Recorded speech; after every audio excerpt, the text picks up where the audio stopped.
Ok,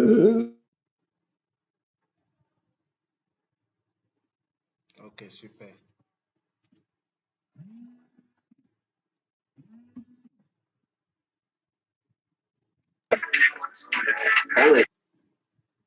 Ok, super.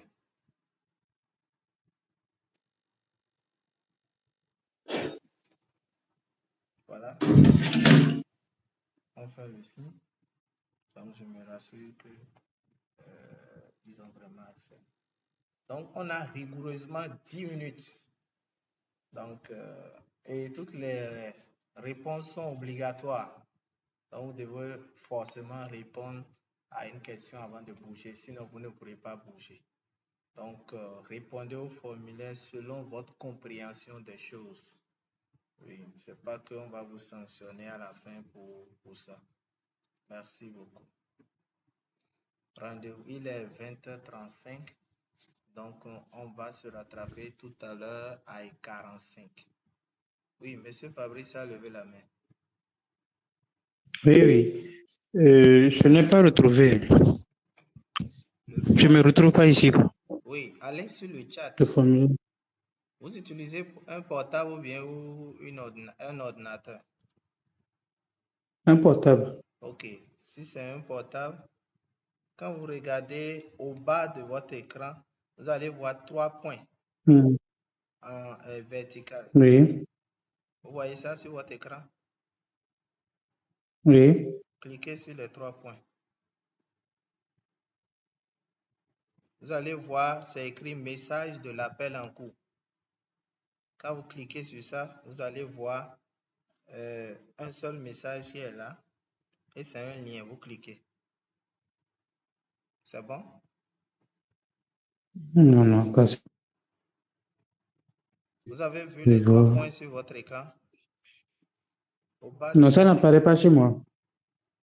Les 3 points. Non, ça n'apparaît pas chez moi. Ok, vous voyez la touche où on clique pour raccrocher? La touche rouge. Oui, oui, oui, oui. Ok. Après la touche rouge, là, vous allez voir un Oui. signe de 3 points vertical. Non, ça ne s'affiche pas chez moi. Vous n'avez pas ça? Ça, c'est pas affiché chez moi. Non, non, je n'ai pas ça.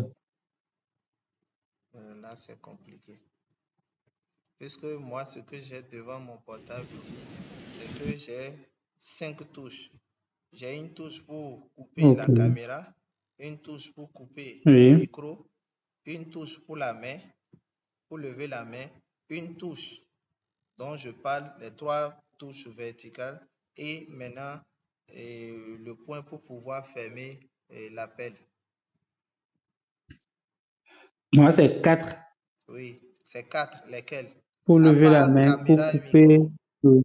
Et à part caméra et micro, il y a pour lever et il y a pour, pour le casque et pour fermer l'appel. Assez compliqué. C'est sûr que c'est la nouvelle version que... S'il vous plaît, quand c'est avec ordinateur, on doit faire comment? L'ordinateur, c'est encore plus facile. Faites attention à votre droite. Bon, ce que je vais faire, je vais projeter tout mon écran. Projette tout mon écran carrément.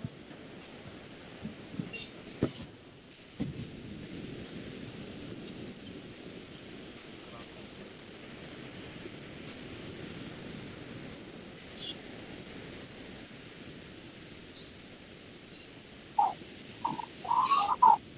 Bonsoir à tous, bonsoir à tous. Nous avons laissé une série de questions dans le chat.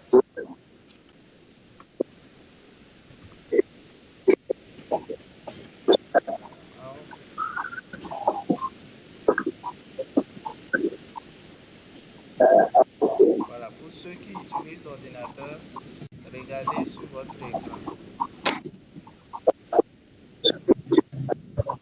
Vous allez voir, je fais des signes là. Vous allez voir des boutons. Nous avons ce bouton. C'est de ce bouton là que je parle, ceux qui utilisent la version portable. ceux qui utilisent la version ordinateur, c'est là. Je suis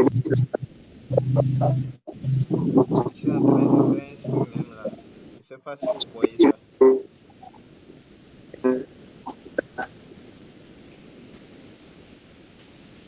C'est bon, allez-y. Donc, On vous cliquez voit ça, ok. dessus, vous allez voir le lien qui est là. Vous allez voir le lien qui est là. Il suffit de cliquer sur le lien là. C'est bon?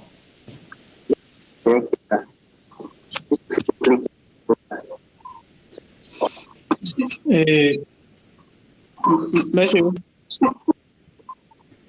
C'est bon, monsieur Fabrice? Ok. Le lien ne Je vais s'affiche encore pas. le Hein. renvoyer. Oui, oui, déjà, le message de l'appel en cours, Oui, message de l'appel en cours. c'est là. Je renvoie pour ceux qui viennent d'arriver. Ok, ok. C'est bon? Ok, c'est bien. Oui. Ok, si quelqu'un Oui, oui, c'est bon chez moi. que le souligne pour qu'on puisse l'aider. Pour ceux qui viennent de se connecter, oui. S'il vous plaît. S'il vous plaît, moi, je ne vois pas le message. J'ai Non, fait sur les quand vous 3 cliquez points là, sur mais je ne les vois pas le 3 points, message. vous aurez des options. Donc, vous allez choisir l'option Oui. message de l'appel en cours.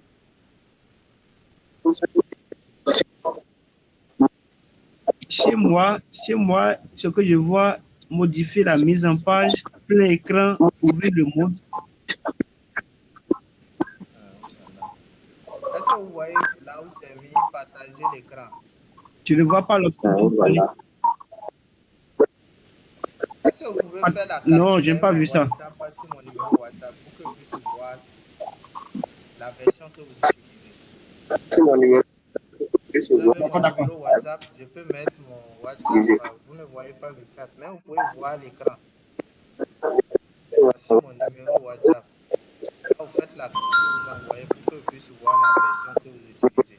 Sinon, normalement, en principe, avec la procédure que j'explique, vous devez normalement avoir le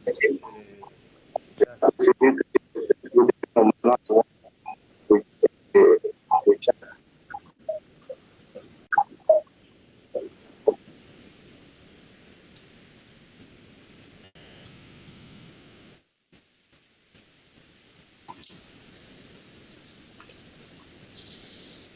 Je vois. Recevoir la capture. Ok, c'est l'ordinateur. Mais c'est mon écran, vous avez. Non, c'est votre écran. Là, le chat est à votre droite. Oui. C'est à votre droite là. Je fais un signe. Regardez sur votre écran. Là où vous avez fait la photo, c'est la procédure que je montrais là. Ça, c'était pour l'ordinateur. Et c'était pour le portable. C'était pour le portable. La procédure que je vous expliquais, c'était pour le portable. Sur le portable, vous n'irez pas sur les 3 points. Mais vous irez plutôt complètement à votre droite. Vous allez voir 5 signes. C'est le 3e qui tend de votre droite. Je suis en train de faire le jeu là actuellement. Je bouge le curseur là. Je ne sais pas si vous voyez.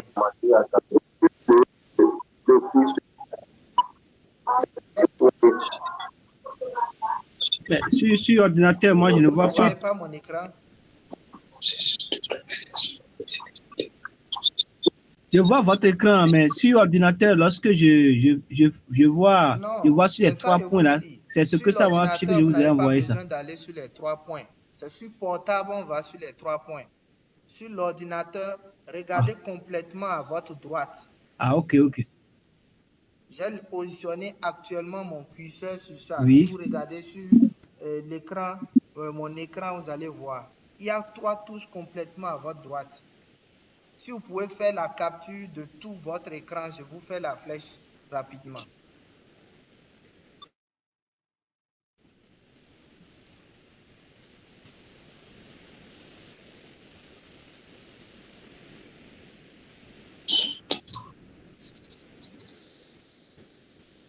Ok.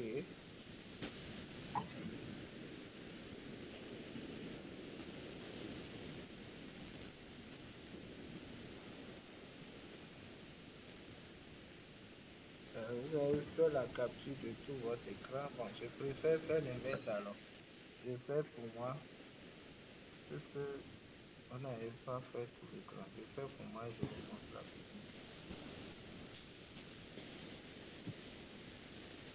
Je suis en train de mettre une flèche rouge sur là où vous allez cliquer.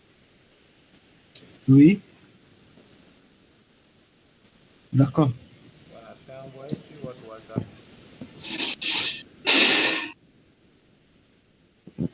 Ok, ok.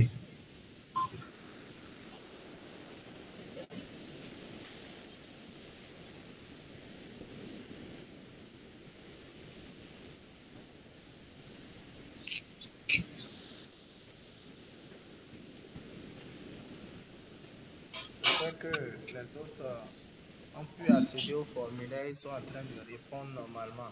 Je peux voir ceux qui ont déjà envoyé.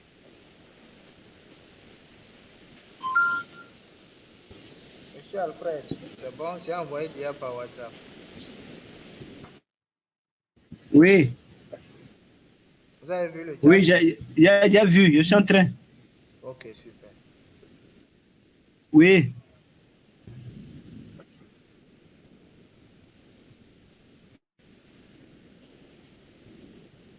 Deux personnes ont déjà répondu.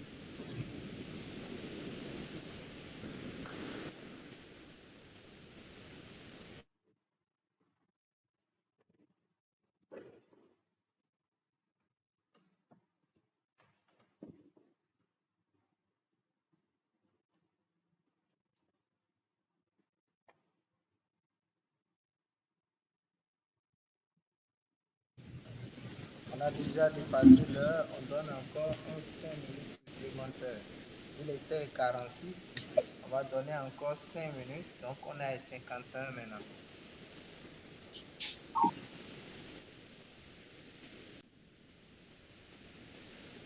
J'ai deux réponses actuellement. Il s'agit de monsieur Basile et de monsieur Miss, oui, j'ai oublié Miss PC.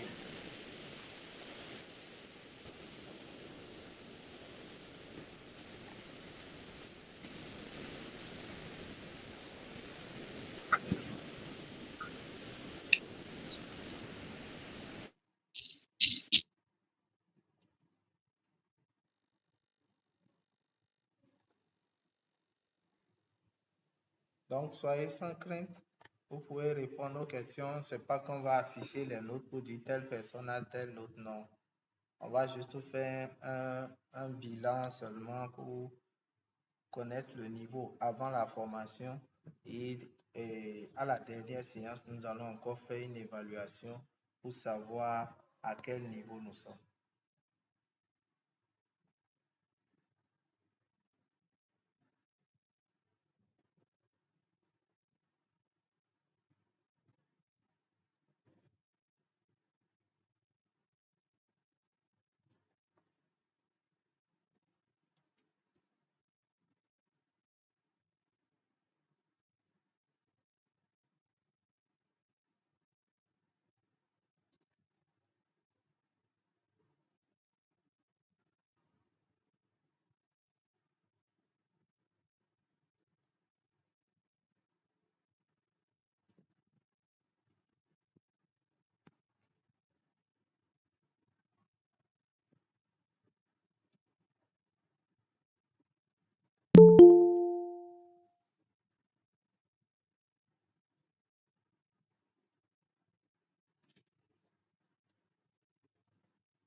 Ok.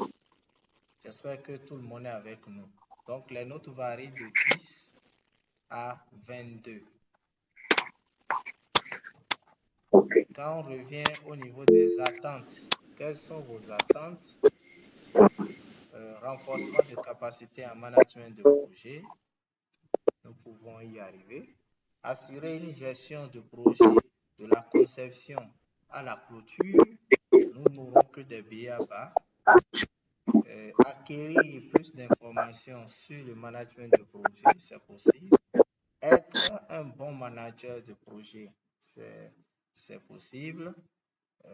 Ici, c'est une formation de base. Maîtriser le module dans l'ensemble, ça, c'est notre défi. Connaître toutes les notions du management de projet, ce n'est pas évident pour ce programme-là, mais on va quand même voir l'essentiel. Pouvoir mettre en place et piloter un système de suivi-évaluation de projet. L'objectif de ce projet, l'objectif de cette formation, c'est de pouvoir donner des bases en management de projet. La formation en suivi-évaluation de projet est pour bientôt. Nous allons prier ceux qui ont leur micro ouvert de fermer puisque ça perturbe l'écoute au niveau des autres. Merci. Oui, voilà, merci. Donc, bien maîtriser la gestion de projet, bonne compréhension. Donc, beaucoup d'attentes qui ont été formulées. Et comme je l'ai dit, c'est une formation de base. Nous ne pourrons pas donner, nous ne pourrons pas tout donner pour ces 2 jours de formation. C'est vraiment pas possible.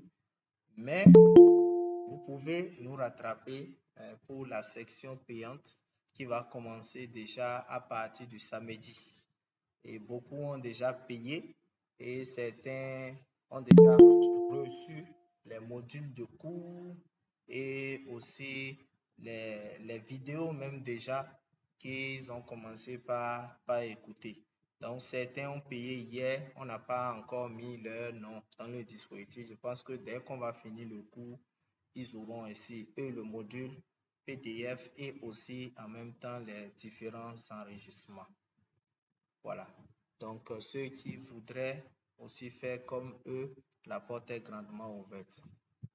Ici, par rapport au canal, beaucoup, c'est pas WhatsApp, d'autres réseaux sociaux, d'autres, c'est pas Facebook, d'autres, c'est pas mes amis.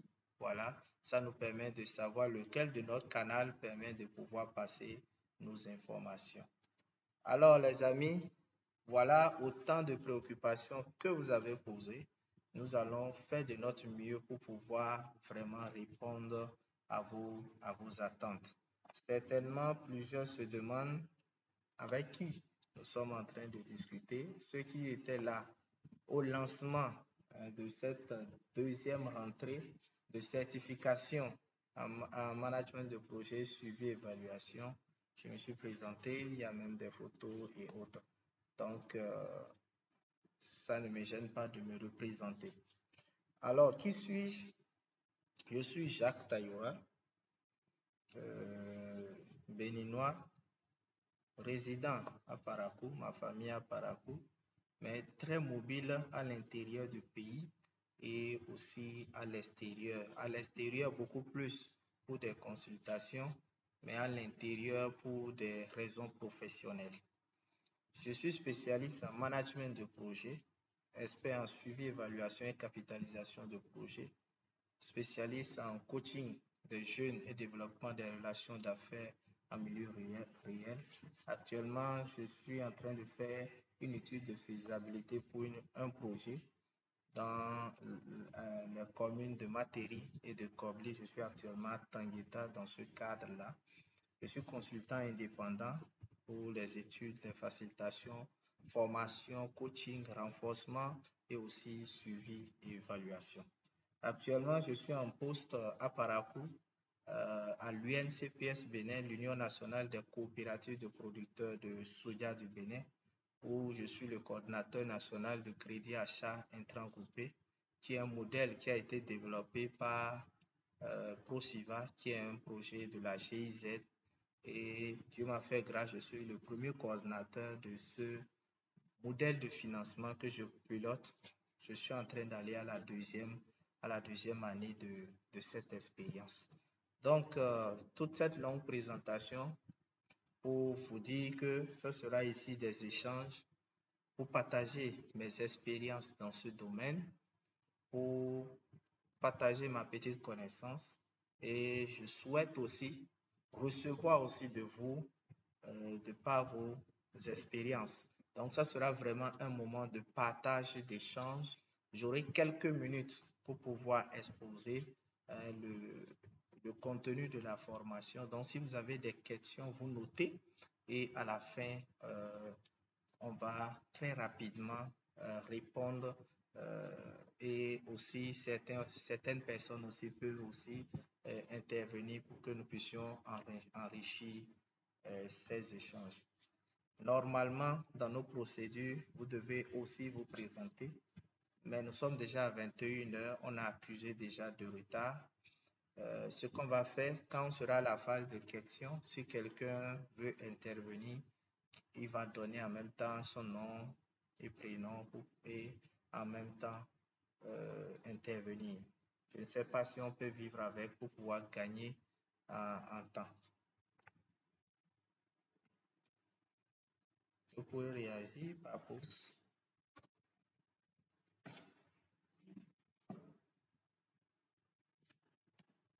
Ok, super. Nous avons un contenu vraiment très vaste et je me demande si on pourra tenir dans les 2 jours. Nous allons échanger sur les concepts de base du management de projet, les fondements de la gestion de projet, les acteurs clés de toute conduite de projet. Nous allons faire la différence entre c'est quoi le management de projet, la conduite de projet et la gestion de projet. On va faire la différence entre ces 3 thèmes. Nous allons exposer le triangle de la triple contrainte qui est la base même du management de projet. Nous allons parler de la charte de projet. Si nous avons le temps, on va voir des modèles, mais la technique de rédaction sera beaucoup plus au niveau de la prochaine phase. Nous allons voir les rôles et responsabilités du chef de projet et des membres de l'équipe, les étapes du cycle de vie d'un projet, les techniques de gestion de projet, les outils de gestion de l'information dans un projet, les outils de gestion de projet, et nous allons finir par les causes d'échec de projet. J'espère bien qu'on pourra tenir dans le temps. Merci. Alors, on va démarrer par le premier point, le concept de base. Dans tout métier, ou bien dans toute discipline, il y a un jargon, il y a des groupes de mots qu'on doit nécessairement maîtriser au bout du doigt, ou bien des termes qu'on doit maîtriser au bout du doigt pour ne pas semer la confusion quand nous intervenons. Il s'agit des mots, des termes comme la planification, la programmation, le plan et le programme. Vous ne pouvez pas dire que vous êtes un manager de projet ou bien gestionnaire de projet et confondre encore ces 3 termes. Ce sera extrêmement grave. Alors, c'est quoi la planification? La planification, c'est une méthode. D'autres écoles vont vous parler de démarche qui cherche à introduire les formes de rationalité dans les choix et les objets d'un projet à court terme, moyen et long terme. Ce qui veut dire qu'on peut avoir une planification à court terme, une planification à moyen terme, une planification à long terme. Ça veut dire que si nous voulons bien gérer notre projet, on doit anticiper sur certaines choses et faire des choses comme si nous sommes déjà à ce niveau. Et commencer déjà à évoluer dans un sens où nous voyons les résultats et nous voulons tendre à ce résultat. Et pour y arriver, on doit suivre des étapes. L'étape 1, l'étape 2, l'étape 3, l'étape 4. Comment l'étape 1 va se faire? Comment l'étape 2 va se faire? L'étape 3, ainsi de suite. Combien va coûter l'étape 1? Combien va coûter l'étape 2? Combien de personnes nous avons besoin pour l'étape 1? Combien de personnes nous avons besoin pour l'étape 2, 3, ainsi de suite.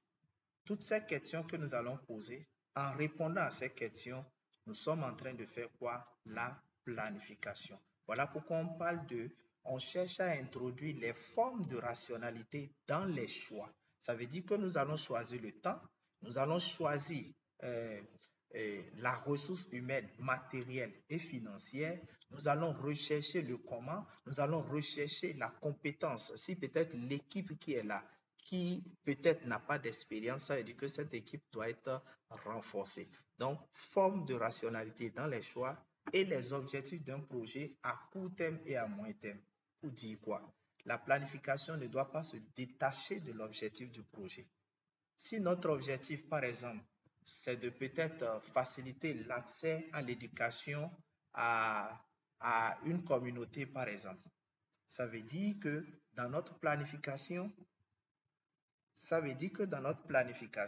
tout ce que les formes de rationalité que nous allons choisir à l'intérieur doit avoir un lien étroit avec les objectifs de notre projet.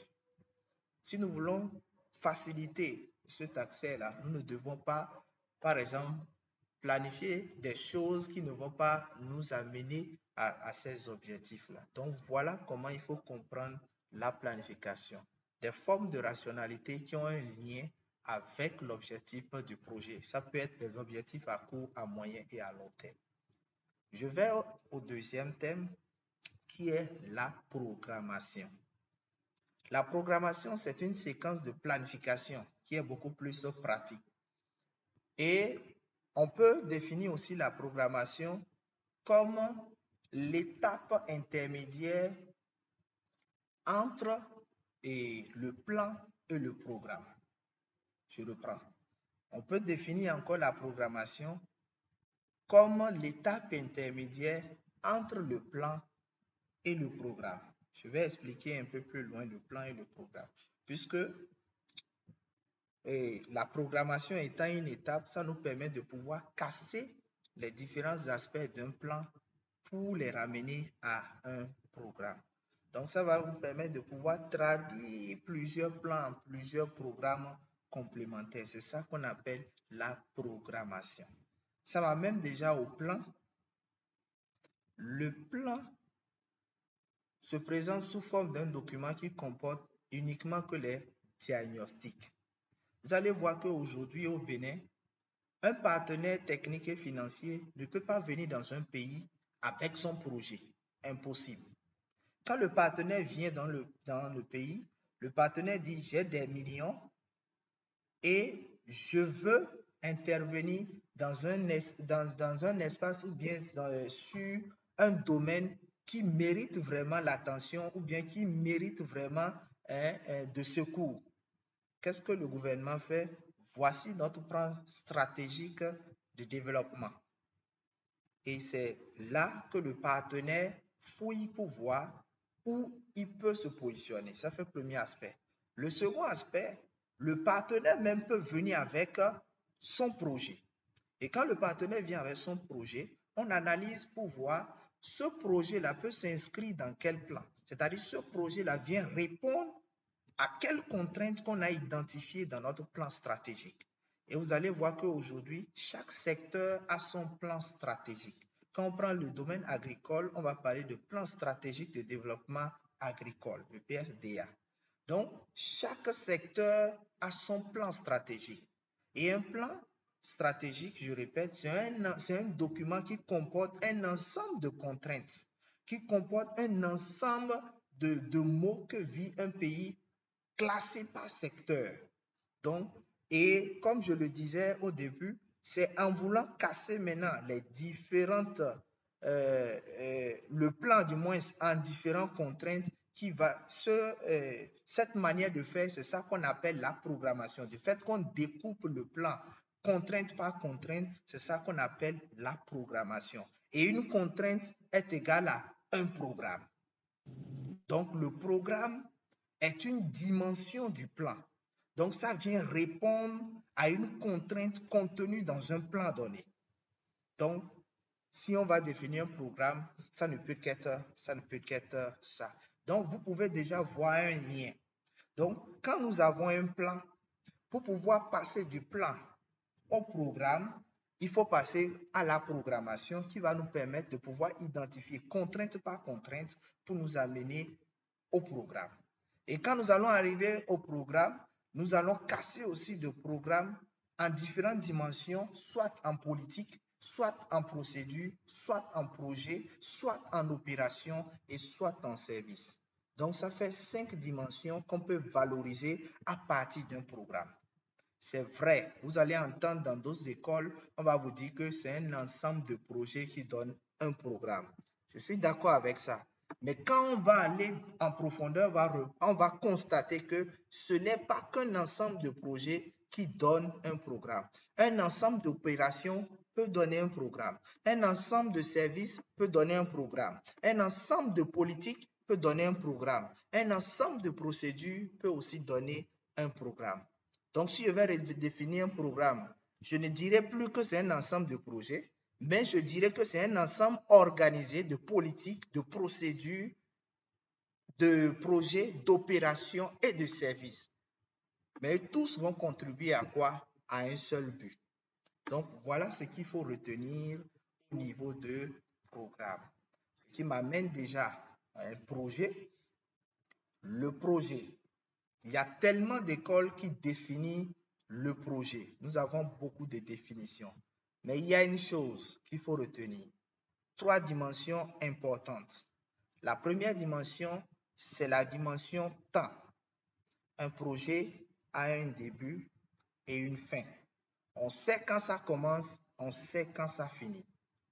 Deuxième dimension, un projet a une unicité donnée, est unique. Donc, un projet vient pour répondre à un problème et non à plusieurs problèmes. Donc, c'est unique. C'est une réponse à un problème. Donc, le projet ne peut qu'être unique. La troisième dimension qu'il faut valoriser, c'est le thème produit ou bien service, c'est-à-dire ça doit conduire à un produit ou bien à un service ou bien à un résultat donné. Donc, quoi qu'en soient les tournures que vous allez utiliser, il va falloir que ces 3 dimensions-là puissent vraiment sortir. Le temps, l'unicité et ce que ça doit produire. Si c'est dans un cadre de projet de développement, on va parler de résultats, on va parler d'effets, on va parler d'impact.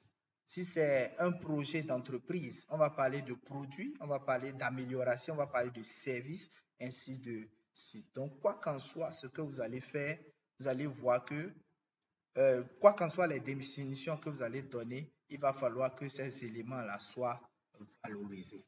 Donc, le projet, le cadre opérationnel de mise en œuvre du plan et du programme. Donc, les thèmes plan, programme et projet se ressemblent dans leur structure. Mais quand on va dans les détails, on peut faire clairement la différence. Donc, le cheminement du plan, je l'avais déjà expliqué. Nous avons les plans régionaux au niveau, c'est ça qu'on appelle le plan régional de développement où nous avons des objectifs et des stratégies. Et les plans régionaux sont souvent cassés en plans sectoriels. Donc, on peut appeler des plans sectoriels. Et les plans sectoriels, on peut les casser aussi pour les ramener aussi au niveau du plan local. Je pense que c'est au niveau de la formation en suivi et évaluation que je reviens encore sur ces détails-là. Donc, de par mes explications, on peut en déduire que le projet n'est pas un programme. Un projet est différent d'un programme. Et de par leur définition, vous pouvez déjà faire la différence. Donc, on va gagner en temps. Il y a aussi le chef de projet et les parties prenantes. On va certainement se poser la question, c'est qui le chef de projet? Le chef de projet prend en compte 3 dimensions. Si on vous appelle chef projet et que vous ne faites pas ces 3 dimensions, c'est un abus de terme. Le chef projet, c'est lui qui planifie le projet, il exécute le projet et il clôture le projet. Voici les 3 éléments que il est appelé vraiment à remplir. Et dans ces 3 éléments, on peut trouver d'autres éléments transversaux, à savoir la coordination des ressources humaines, la gestion des ressources. Donc, il y a aussi le point focal de communication, le point focal aussi entre les parties prenantes et aussi l'équipe au projet. Donc, ça nous amène à définir c'est qui la partie prenante.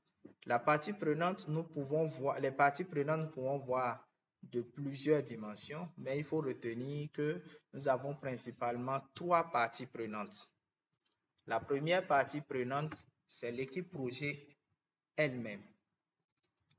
L'équipe projet doit être la partie prenante. Puisque vous travaillez pour un résultat, il faut que vous-même soyez convaincu par ce résultat. La deuxième catégorie de parties prenantes, ce sont les acteurs directs. Je fais en même temps la parenthèse. Vous allez voir que je ne parle pas de bénéficiaires, mais je parle beaucoup plus d'acteurs.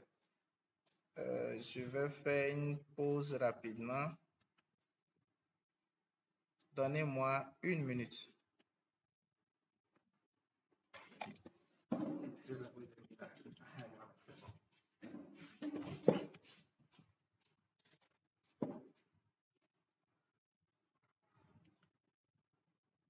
Ok, c'est bon. Un collègue était venu chercher quelque chose. Ok, super. Désolé. Donc, je parlais de la partie prenante. On a donné la deuxième forme de partie prenante. Nous avons parlé des acteurs directs. Vous allez voir que je n'ai pas parlé de bénéficiaires. Aujourd'hui, la dynamique des projets, aujourd'hui, on ne parle plus de bénéficiaires parce qu'on a remarqué que quand on parle de bénéficiaires, à la fin, c'est que les gens en abusent. Donc, on parle beaucoup plus d'acteurs, du moins. D'acteurs. Oui, ça va. Ok. Donc, on parle beaucoup plus d'acteurs du projet. On ne parle plus maintenant de bénéficiaires du projet. Et la troisième catégorie, ce sont les partenaires. Ce sont l'État et ses démembrements. Quand on vient, par exemple, au niveau du secteur agricole, on va parler du MAEP, on va parler de la DDAPEP, des ATDA, des cellules communales, donc vous voyez, et les autres projets autour qui sont des parties prenantes. Donc, voilà comment il faut voir vraiment ces différentes catégories de parties prenantes. Ensuite, le cycle de vie du projet. C'est quoi le cycle de vie du projet? On a parlé de cycle. Ça veut dire que c'est une boucle. Ça, là où ça commence et ça, là où ça termine. Et le cycle de vie de projet commence de sa naissance, c'est-à-dire de sa conception jusqu'à sa clôture. Donc, ce sont les différentes étapes depuis la conception jusqu'à la clôture qu'on va appeler le cycle de vie du projet. Ce qui est différent du cycle de gestion du projet. Je fais toujours cette différence-là. Merci. Ok, on s'appelle là. Donc, il faut toujours faire la différence entre le cycle de vie du projet et le cycle de gestion de projet. Un peu plus loin, je vais faire la différence entre le cycle de vie du projet et le cycle de gestion de projet. Le plan de projet. Le plan de projet est un document très important. Et c'est un document que tout gestionnaire de projet doit demander après son recrutement. Je le dis toujours à toutes mes formations. Si vous êtes chef projet, ou bien si on vous a recruté comme chef projet pour pouvoir conduire un projet, on a dit que si vous êtes chef projet, vous êtes chargé de la planification, de l'exécution et enfin de la clôture du projet. Donc, pour pouvoir bien remplir cela, vous devez demander le plan du projet. Vous devez forcément demander le plan du projet ou bien la charte du projet. Donc, la charte du projet, généralement, c'est souvent rédigé quand on fait souvent des consultations au niveau des parties prenantes pour prendre leur avis par rapport à la naissance du projet.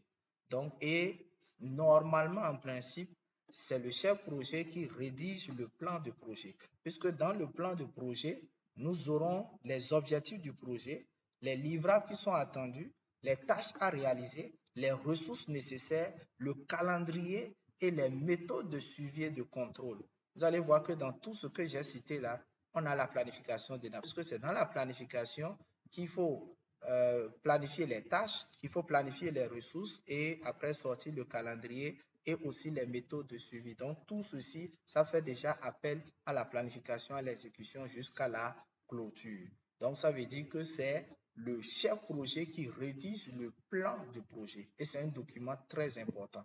Donc, quand il vient, il doit demander ces deux documents, la charte de projet et le plan de projet. La charte de projet, c'est un document qui atteste que les parties prenantes sont d'accord avec l'exécution de ce projet. J'aime souvent cet exemple-là où on devait faire par exemple des forages quelque part et le chef projet, on le recrute, il n'a pas consulté, il n'a pas demandé du moins à savoir si la charte de projet existait. Il est venu avec l'euphorie, tout ça là, donc il a lancé le projet. Mais au moment où les machines se sont installées, où les gens vont commencer les travaux, la population se lève pour dire qu'on n'est pas d'accord. Là où vous voulez mettre les forages, vous avez pris l'avis de qui? Vous avez consulté qui? Nous, on n'est pas d'accord. Même si c'est la mairie qui vous a autorisé, nous, on n'est pas d'accord. Et ça a créé des soulèvements. Là, ça devient déjà un problème. Alors que si le chef projet en son temps avait demandé la charte de projet et qu'on lui disait qu'il n'y a pas de charte de projet, ça veut dire déjà que là où il veut exécuter le projet, les parties prenantes même concernées ne sont pas impliquées. Il doit descendre sur le terrain, rencontrer les sages, rencontrer les bénéficiaires directs de ce projet et leur présenter le projet. Dire voilà ce qui motive, voilà ce que nous voulons faire et nous voulons le faire à votre endroit. Quelle est votre position par rapport à ça? Eux, ils peuvent dire on est d'accord, tout comme ils peuvent dire votre position actuellement ne nous arrange pas, nous on aurait préféré que ça soit à tel endroit. Et des études seront reprises pour voir si ce que l'endroit qu'ils proposent répond aux exigences du projet. Et là, on se lance. Donc, c'est très important. Donc, c'est un document très, très, très important. Donc, nous allons voir comment on rédige ces documents-là. Ensuite, nous avons la technique de gestion de projet. Ça dépend du gestionnaire de projet.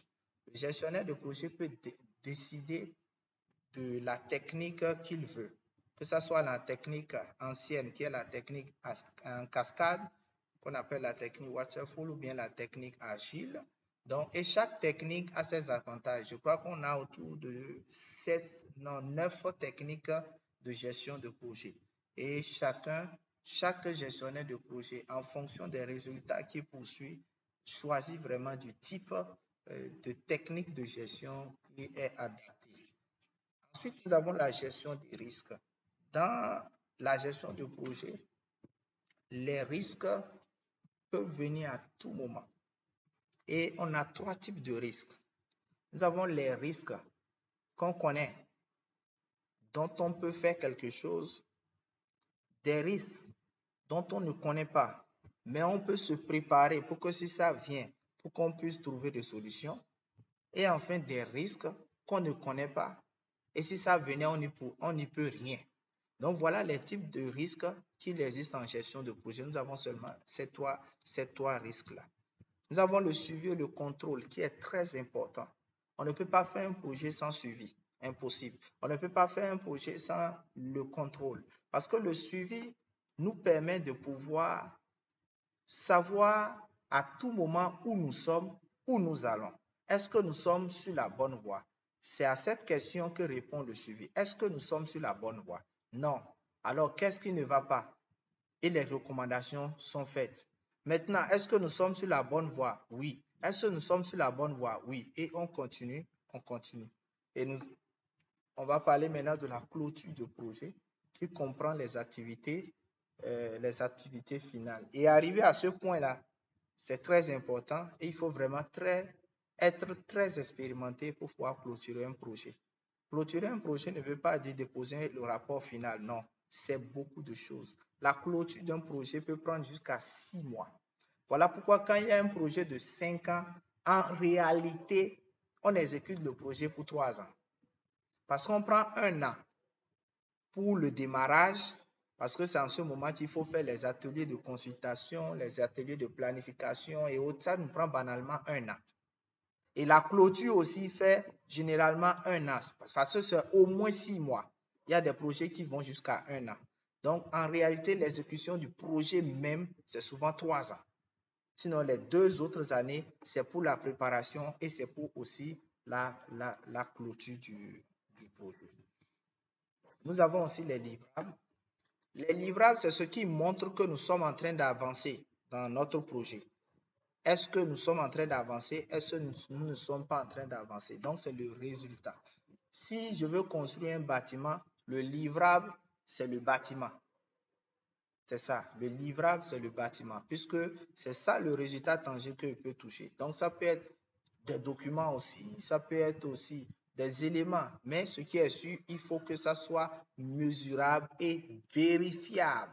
Donc, il va résulter d'une activité que nous avons exercée dans le cadre de notre projet ou bien des activités que nous avons rédigées dans le cadre de notre projet.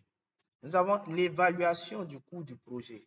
Le coût du projet, c'est la somme des coûts des ressources humaines, des ressources matérielles et logicielles, de beaucoup d'autres paramètres qu'il faut aussi mettre en ligne de compte. Donc, pour terminer, ce sera les caractéristiques. On va terminer par les caractéristiques d'un projet. Un projet, pour qualifier une activité ou bien pour qualifier une intervention de projet, c'est que premièrement, ça implique le changement. Un projet vient répondre à un problème.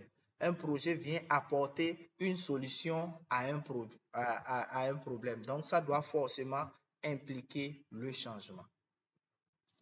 Un projet a un début et une fin. On connaît quand ça commence, on connaît quand ça finit. Même s'il y aura d'autres phases, ça ne sera pas le même contenu. Le contenu de la phase 1 ne sera pas le même contenu que la phase 2. Donc, on a un début et une fin. Troisième chose, c'est que nous avons des activités chronologiques. Les activités sont planifiées de telle sorte qu'on connaît telle activité commence quand, elle finit quand. Et quand elle finit, quelle activité va suivre. Donc, nous avons des activités chronologiques. Nous avons la participation des parties prenantes. Si vous exécutez quelque chose et vous dites que c'est un projet alors que la partie prenante est écartée, ce n'est plus un projet. Vous êtes dans autre chose. Nous avons l'existence d'un point de départ. C'est très important. Vous allez voir que les suivis évaluateurs, généralement, quand ils font le plan de suivi-évaluation, pour les indicateurs de départ, ils mettent toujours 0. 0, 0, 0, 0. Or, c'est un abus. Normalement, comme on le dit souvent, il n'y a plus un projet que vous avez créé qui n'a été jamais fait. Ça veut dire qu'il y a déjà de l'existant. Mais généralement, les suivis évaluateurs n'aiment pas valoriser. Ils mettent souvent 0, ce qui n'est pas bon. Il va falloir valoriser ce qui est existant. Nous avons l'existence aussi. Si nous avons un point de départ, nous devons avoir aussi un point d'arrivée. Donc, valoriser aussi le point d'arrivée. Nous avons l'objectif qui doit être SMART, c'est-à-dire précis, défini et à atteindre. L'existence d'un ou des partenaires, forcément. Quand on parle de projet, il faut aussi des appuis, pas forcément de l'argent. Il y a aussi des appuis techniques et enfin un processus dynamique. Ça, c'est le point fort d'un projet. Ça veut dire qu'un projet n'est pas statique, c'est dynamique. Ça veut dire quoi? Ça veut dire qu'à un moment donné, on peut s'arrêter et se poser des questions et réorienter. Au cours de l'exécution d'un projet, on peut même changer tout le contenu du projet. On peut changer les objectifs. On peut changer les résultats. Les résultats atteints du moins. On peut changer aussi les activités. C'est que c'est un processus dynamique et c'est statique. Ça ne change pas. Donc, voilà un peu les éléments de base. C'est vraiment beaucoup. C'est vraiment beaucoup. Mais à la fin, on va mettre à la disposition de ceux-là qui se sont régulièrement inscrits pour la certification, le document. Et je suis en train d'enregistrer aussi le cours. On va partager le lien aussi avec eux. Ils peuvent après resuivre à leur rythme. J'ai vu M. Narcisse qui vient de nous rejoindre tout à l'heure. certainement à cause des occupations du service. Donc, après, on va partager avec vous. Nous sommes en train d'enregistrer le cours. OK. Le fondement de la gestion de projet. Le fondement de la gestion de projet, ou bien du moins les fondements de la gestion de projet. Nous avons la gestion de projet, c'est 4 étapes. C'est 4 étapes. Je vous disais que je vais faire la différence entre le cycle de vie du projet et le cycle de vie de la gestion de projet. Le cycle de vie du projet, on part depuis la conception du projet, c'est-à-dire là où on a élaboré la bête à cornes d'abord, après l'arbre de problème qu'on va transformer en arbre de solution. Ensuite, nous allons élaborer les chartes de projet, plans de projet, tout ça là, jusqu'à ce qu'on élabore les documents de capitalisation et le rapport final. Ça, c'est le cycle de vie du projet. Mais le cycle de vie de gestion de projet, c'est le démarrage, c'est la planification, c'est l'exécution et le suivi et enfin la clôture. Donc, faites vraiment la différence entre le cycle de vie du projet et le cycle de vie de gestion de projet ou bien le cycle de gestion de projet. Généralement, les gens, voilà, se perdent souvent. Donc, faites la différence. Donc, nous avons au niveau des étapes, généralement, c'est 4. Mais comme au niveau du 3e niveau, nous avons exécution et suivi, les gens ont souvent tendance à casser les deux pour qu'on se retrouve à 5 niveaux. Mais moi, généralement, c'est vrai que je parle de 5 niveaux, mais dans la pratique, je suis beaucoup plus dans 4 niveaux, à savoir le démarrage, la planification, l'exécution, le suivi et la clôture. Puisque je me dis, on ne peut pas exécuter sans suivi. Donc, les deux doivent être rattachés. Excusez pour la petite coquille là. C'est une erreur de saisie. Donc, nous avons le démarrage, la planification, l'exécution et le suivi. Et enfin, maintenant, la clôture. Donc, voilà un peu les éléments qu'il faut vraiment retenir. Alors, on va se poser la question, pourquoi la gestion de projet? Pourquoi la gestion de projet? Pour la petite histoire, vous savez, avant, gérer un projet se limitait à la consommation budgétaire. C'est-à-dire, si on vous donne 1 million, si on dit tel projet, c'est 1 million que vous devez exécuter en 1 an, quand on vient à la fin de l'année, on regarde si vous avez effectivement consommé les 1 million. Si vous avez consommé les 1 million, on applaudit, on dit, voilà, vous avez fait un très bon travail. C'est comme ça la gestion de projet. Avant. Mais avec le temps, on a constaté que c'est vrai, on consomme les ressources. Mais est-ce que l'idée qu'on s'est projetée au départ, on l'a effectivement atteint? Et sur toute la ligne, c'était non. Les gens ont dit, mais attention, si c'est comme ça, il faut ajouter des éléments. Donc, on a ajouté plusieurs éléments comme le triangle d'or, comme la gestion axée sur les résultats, comme la définition des objectifs SMART, le suivi-évaluation.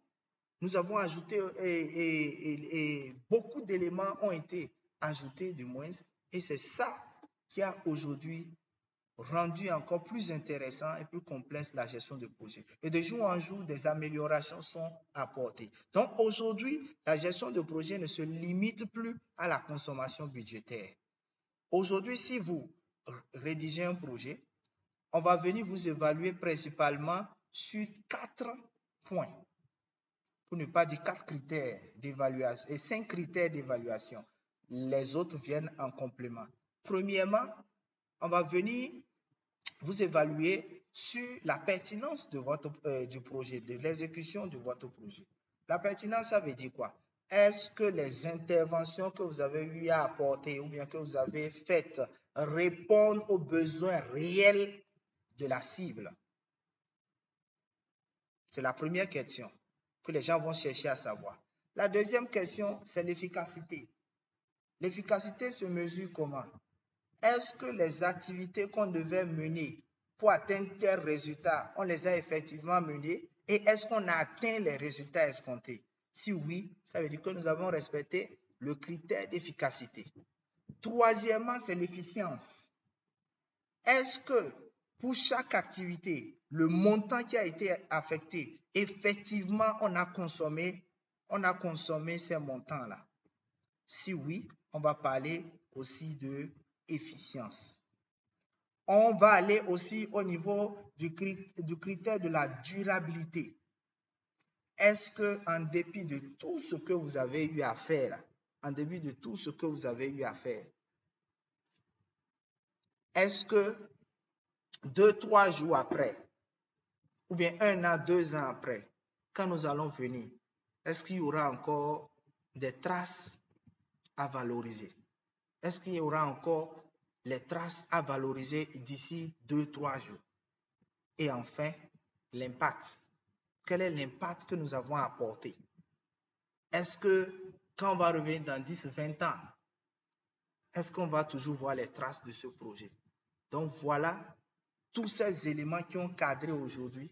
Et aujourd'hui, on ne va plus dire que la gestion de projet se limite à la consommation budgétaire.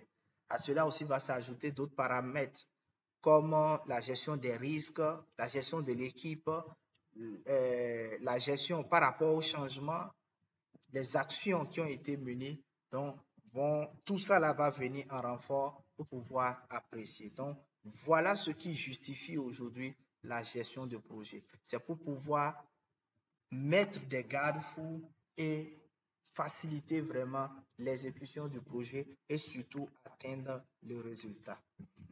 Quel est l'avantage alors de la gestion de projet?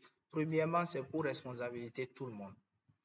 Parce que dans la gestion de projet, on a dit que les 3 rôles principaux du gestionnaire de projet ou bien du manager de projet, c'est la planification, c'est l'exécution et c'est la clôture de projet.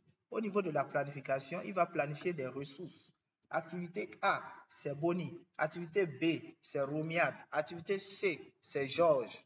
Ça veut dire que si l'activité A a des problèmes, ça veut dire que Boni va répondre. Donc, ça responsabilise tout le monde. Donc, chacun est répondant d'une activité. Chacun est répondant de l'exécution ou bien de la non-exécution ou bien du résultat ou bien de non-atteinte du résultat de l'activité, d'une activité donnée. Donc, ça responsabilise tout le monde. Au lieu que tout soit concentré au niveau du chef de projet, c'est que chacun est responsabilisé. 1. Deuxième, ça permet de détecter, de résoudre très vite les problèmes.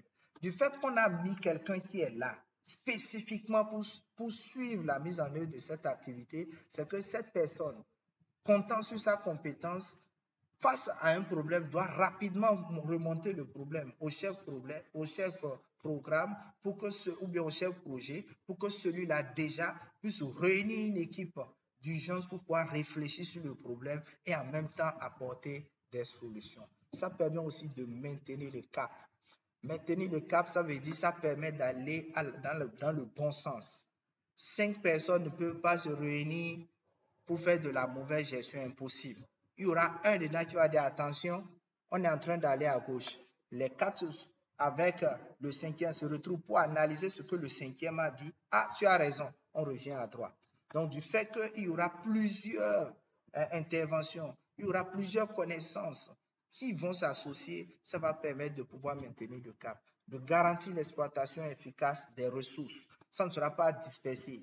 On a une activité, on est 5 et les 5 personnes se mettent pour pouvoir réaliser la seule activité. Après, on a une autre activité, les 5 personnes se mettent. Donc, ça ne va pas permettre de pouvoir vraiment sortir le génie de chacun ou bien de pouvoir exploiter chacun correctement. Donc, il va falloir responsabiliser chacun pour chaque activité et on évolue ensemble. Ça améliore aussi la communication, puisque dans la gestion de projet, on promeut aussi la communication. Donc, il y a des moments où on s'arrête pour pouvoir faire le point. Par exemple, les codis, par exemple, les revues, ou bien les séances de bilan à mi-parcours. Donc, ça permet de pouvoir savoir le niveau où on est. Il y a l'assurance qualité qui est très, très importante. Au niveau de la formation en management de qualité, on va y revenir. Ça permet aussi de contenter les parties prenantes. La gestion de projet met les parties prenantes au cœur même, puisque ce sont eux qui vont décider de la majeure partie de l'exécution du projet. Et ça optimise aussi nos chances de réussir. Donc, vous ne pouvez pas mettre en œuvre un projet sans appliquer les principes de la gestion de projet. Donc, voilà un peu ce qui est ce qui est valorisé. Je vais aller directement au niveau des acteurs clés du projet. Nous avons la maîtrise d'ouvrage, la maîtrise d'œuvre et nous avons le chef de projet. Dans tout projet, si vous vous rappelez, quand je parlais de l'importance du projet, j'ai parlé aussi des partenaires techniques et financiers. Donc, à ce niveau, nous avons des partenaires qui apportent leur financement pour accompagner. Mais le partenaire, quand je prends le cas du Bénin, par exemple, je ne connais pas dans les autres pays en toute honnêteté, mais je sais qu'au Bénin, un partenaire ne peut pas venir et en même temps intervenir directement au niveau des acteurs. C'est impossible. Il faut que ce partenaire-là passe par des ONG, des OPA ou bien des fêtières qui sont dans le pays pour pouvoir exécuter leurs ambitions. Donc, voilà comment ça se passe. Donc, ceux-là apportent leur financement, apportent même aussi de la compétence parfois pour pouvoir régler une contrainte identifiée dans le plan stratégique de développement du pays. Donc, ce sont eux qu'on appelle, les maîtrises d'ouvrage. Maintenant, ceux-là qui vont réaliser le projet, c'est-à-dire les ONG, les fêtières et autres, c'est eux qu'on va appeler la maîtrise d'œuvre. Donc, c'est eux qui assument la responsabilité, c'est eux qui désignent le chef de projet et ce sont eux maintenant qui vont exécuter le projet. C'est comme par exemple, quand je prends les projets néerlandais qui ont une ambassade, par exemple, ici. Donc, ils passent par les ambassades pour pouvoir financer les différents projets qu'ils ont dans le pays. Ensuite, nous avons le chef de projet. Le chef de projet qui est chargé maintenant de conduire le projet, donc du début jusqu'à la fin. Et enfin, va revenir maintenant les acteurs, les bénéficiaires, c'est ceux qui expriment leurs attentes et leurs besoins. Et je l'ai souligné la dernière fois, j'ai dit, et même cette fois-ci, je souligne encore que quand je parle de bénéficiaires, mettez dans votre tête que je parle d'acteurs. Je vais même commencer même par carrément enlever ça de nos formations et mettre directement les acteurs du projet. En termes de management, la conduite et la gestion de projet, je vais aller directement sur ce schéma et c'est là que je vais m'en arrêter. Bon, je vais toucher en même temps le client de la triple contrainte. Je vais aller très vite pour qu'en 5 minutes, je puisse évacuer cela.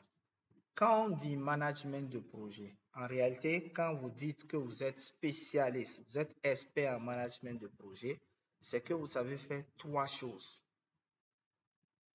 Si vous ne savez pas faire ces 3 choses, c'est que vous n'êtes pas expert ou bien spécialiste en management de projet.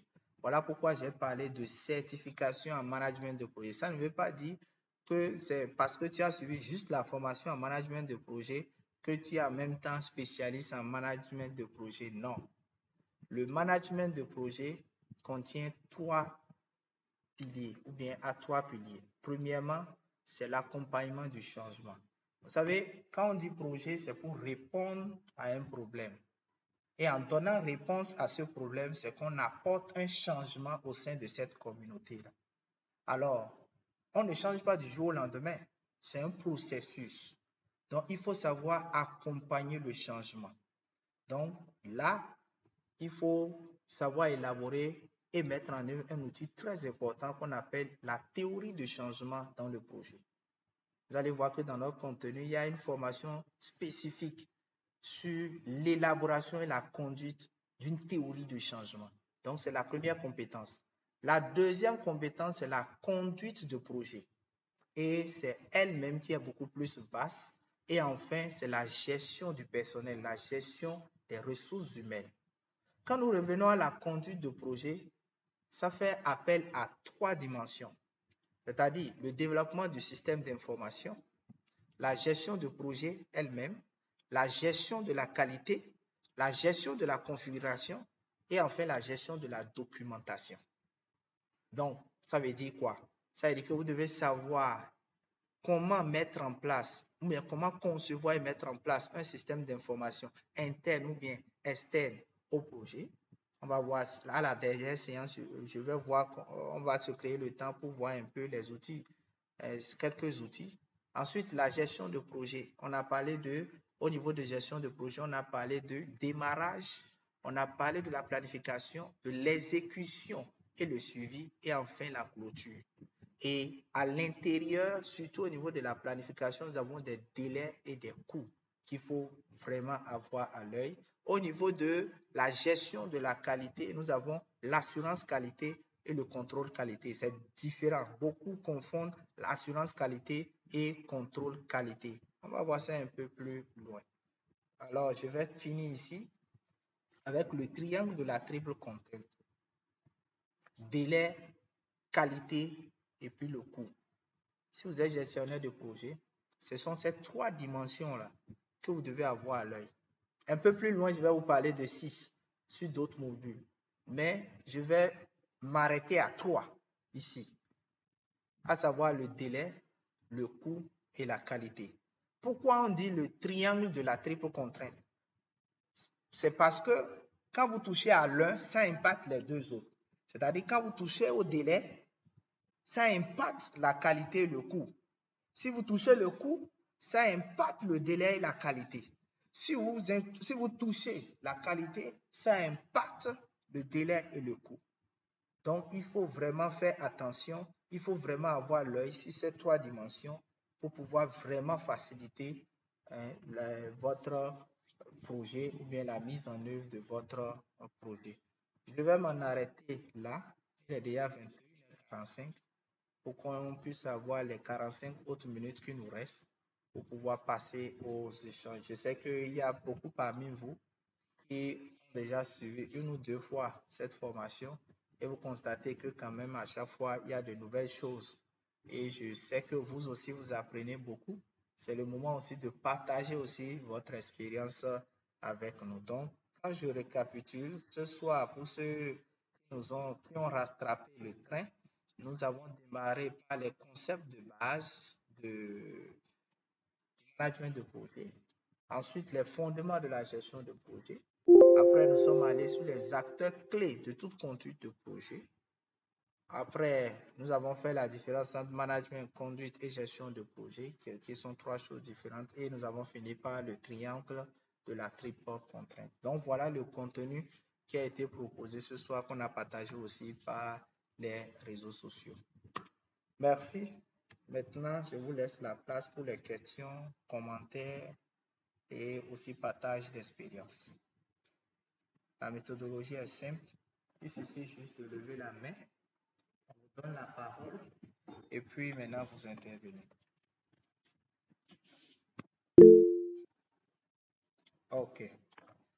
Monsieur Marc, on vous écoute.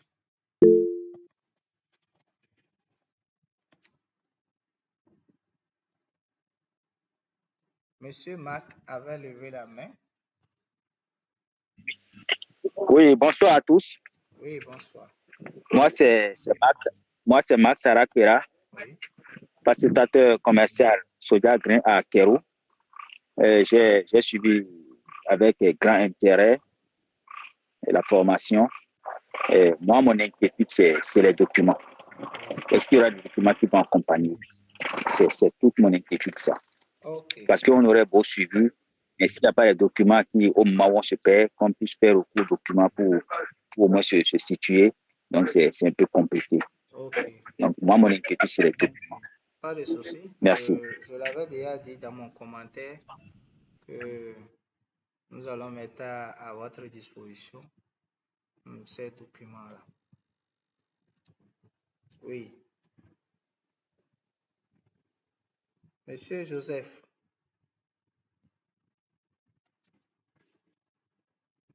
Monsieur Joseph, vous avez la parole. Ok, bonsoir à tous. Oui, bonsoir. Je disais bonsoir à tous.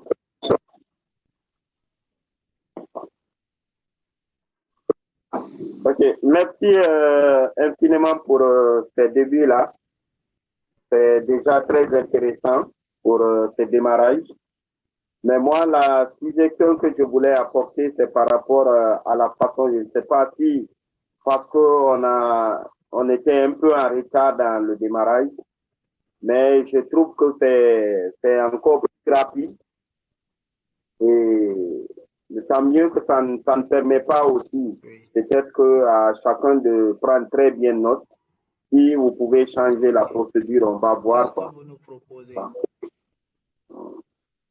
Parce que c'est bien d'avoir, voilà, c'est bien d'avoir le document, mais ta propre prise de notes, c'est encore beaucoup plus t'aider, quoi, en fait. Moi, à ma façon de comprendre. C'est-à-dire, quand toi-même, tu comprends un passage et que tu prends note à ce niveau, donc, ça te permet voilà, d'être là-dedans à chaque fois que tu lis. Mais même si on te donne un document tout fini, si tu n'as pas bien suivi les explications, ça ne sert à rien, moi, pour moi, quoi. En résumé, je vais trop vite. Ça veut diminuer la vitesse. Voilà. Voilà, en résumé, pour moi, vous êtes trop vite, quoi. Et c'est pas pour les autres, hein, mais je pense que ça peut être la même chose pour les autres. On va s'améliorer pour la séance prochaine. Oui, monsieur Michel, vous avez la parole.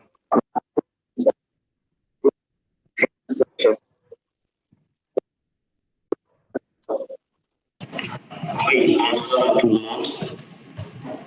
Moi, c'est Sam Michel Commando. Je suis responsable médical des activités communautaires chez Médecins Sans Frontières à l'RDC. Alors, merci beaucoup pour la présentation. À mon avis, c'est déjà bien que mon collègue a déjà souligné la rapidité. Et le contenu est très disons, le contenu est très riche. Cependant, j'ai deux questions de mon côté. Je veux juste savoir la différence. Allô, monsieur Michel, on vous entend difficilement. Il y a trop d'écho. Je ne sais pas si c'est à mon niveau. Voilà. Écoutez, il doit avoir les écouteurs. Ah, Michel, il faut essayer d'enlever les écouteurs. Comme ça, on pourra mieux te comprendre. Ok, merci. Allô, vous me comprenez, vous m'entendez bien? Tu es sur les écouteurs. Allô, je ne suis pas sur les écouteurs, malheureusement. Je ne suis pas sur les écouteurs. Vous m'entendez? C'est comme s'il y a d'autres qui ont des micros peut-être ouverts et c'est ce qui fait que il y a des échos. Sinon, normalement, si j'entends cet écho ici. Vous pouvez parler un peu plus fort, peut-être ça va nous aider. Oui, c'est bon. Oui, c'est bon. Ok. Allô, vous m'entendez? Ok. Bon, je disais que moi, c'est Sam Michel Commando. Je suis responsable médical des activités communautaires chez Médecins Sans Frontières, à mission RDC. Alors, je tenais d'abord à apprécier la présentation, à mon avis très riche, bien que mon collègue avait déjà soulevé la notion de rapidité. Je pense dans les prochaines présentations améliorées. Cependant, j'ai des questions de mon côté. La première question est de savoir la différence entre le plan de projet et le cadre logique du projet. Ça va jusque-là? Ok. Deuxième question, la différence entre le charte du projet et la convention de collaboration. Différence entre c'est quoi qui différencie ces documents? Alors oui. La charte du projet et la convention de collaboration.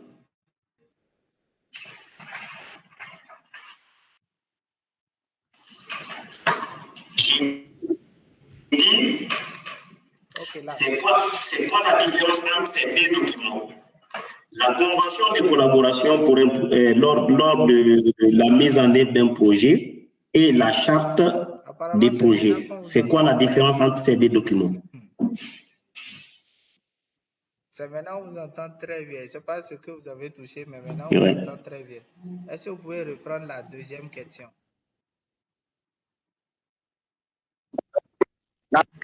Oui. Monsieur Michel. Vraiment, on l'entend bien maintenant. Oui. Ok, la deuxième question. La deuxième question, je demande la différence entre ces deux documents. Premièrement, disons, la charte du projet et la convention de collaboration. C'est quoi la différence entre ces deux documents? Monsieur Jacques, si j'ai bien entendu, il demande la différence entre la charte de projet et la convention de collaboration du projet. Ok. Merci. Merci, monsieur Fabien. Merci, monsieur Bertin nous a aidé aussi dans le chat.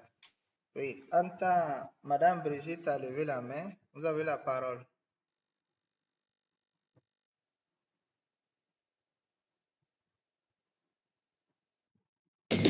Bonjour, cher.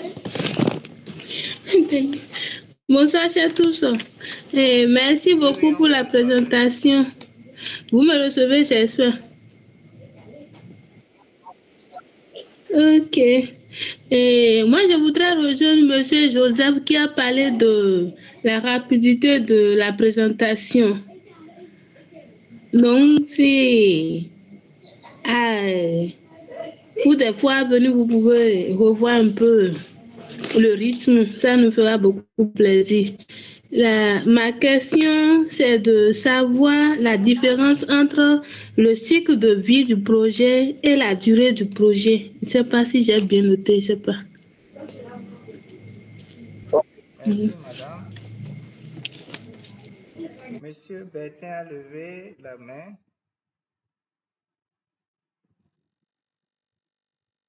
Oui, bonsoir. Oui, bonsoir, monsieur Jacques. Merci beaucoup pour la présentation. Les autres l'ont dit. Hein. C'est un peu rapide, mais on voit aussi la contrainte de temps derrière ça. À force de vouloir tout finir, on est obligé peut-être d'aller plus vite. Mais les fois à venir, si on commence tôt aussi, ça dépend aussi de nous, les participants. Moi, ma préoccupation, c'est au niveau de la charte, non, le cycle de vie du projet et le cycle de gestion du projet. Quelle est la différence vraiment fondamentale? Parce que moi, c'est pour la toute première fois hein, que j'apprends qu'il y a une différence. Sinon, pour moi, il n'y avait pas de différence fondamentale.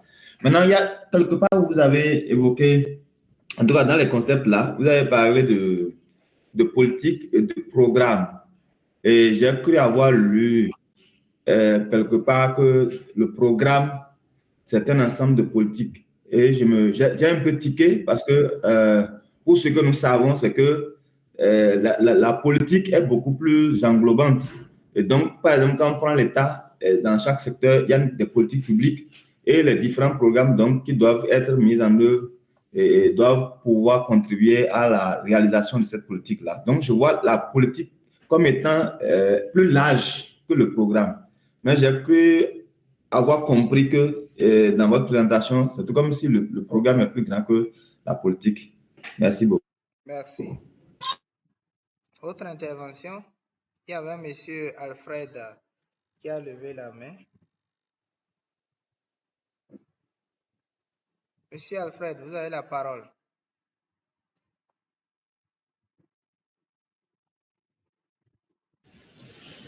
D'accord, merci monsieur. Merci pour la qualité de la présentation. Vous m'écoutez? Merci pour la qualité de la formation, vraiment. Merci infiniment. J'abonde dans le même sens que le premier intervenant.